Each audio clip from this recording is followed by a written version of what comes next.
I'd say the biggest mistake of my life. If I have like one mistake of my life, one regret, because I don't really live with regrets, like that's why I walked onto the football team because I didn't want to wonder. That's why I went to the Olympics. I didn't want to wonder what it would have been like. What's the one regret?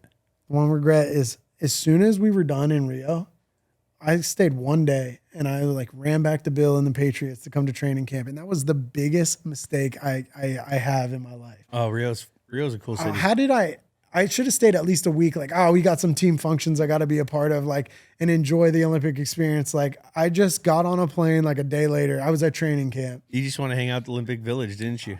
Looking back on it, that was a mistake. How was Olympic Village?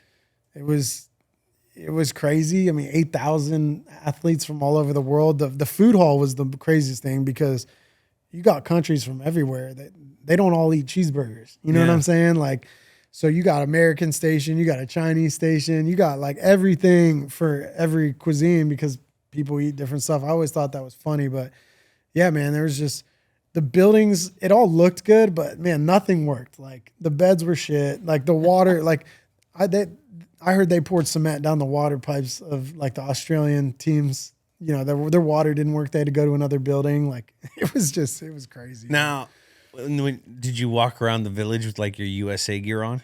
Oh yeah, that's all you had though was your team gear. So like, as Americans, like people are looking at you like fuck these people, or like oh they're some American. of them were and some of them weren't. Which you know countries? how it is. What do you mean? They said fuck you.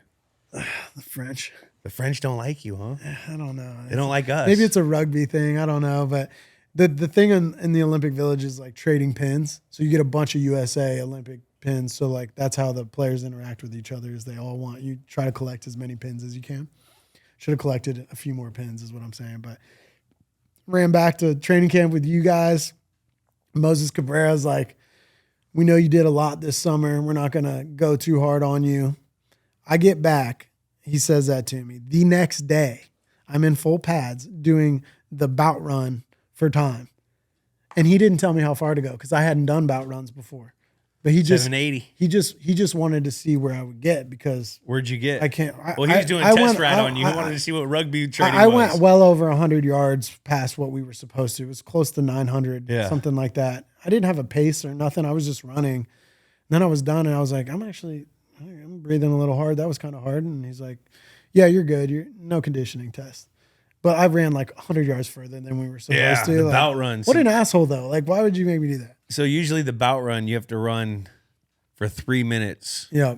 And you have to 100 back. You just got to keep on running for 3 minutes, but you have to get at least 750 yards in 3 minutes or something. Yeah, it's like 740 and it's like it's something like that. And you gotta like the skill position had to get there. And I remember I went well over that. 850 something. It was always like tough for us because, like Nate said, we're trained for 30 seconds on, 30 seconds off. Yeah, that was cake for me after what I had done.